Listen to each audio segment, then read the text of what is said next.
bizlere sifat zo'r ishlangan Impulse firmaniki original remenni durishini qarangmi remenni.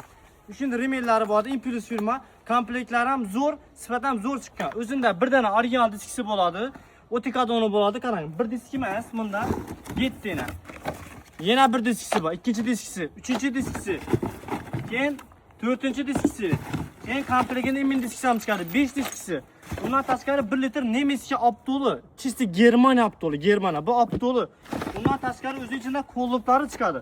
Bundan tashqari jilkilari chiqadi. Otikadondan beramiz. Endi eng zo'r edi. Tataklar ham chisti demir bo'ladi yana.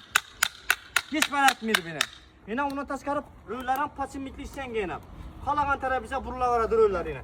O'zida o'nglab turib qolagan tarafiga buraverasiz. O'zindagi tartaklar ham demirli bo'ladi yana. Bir tatasiz gurpa ketadi.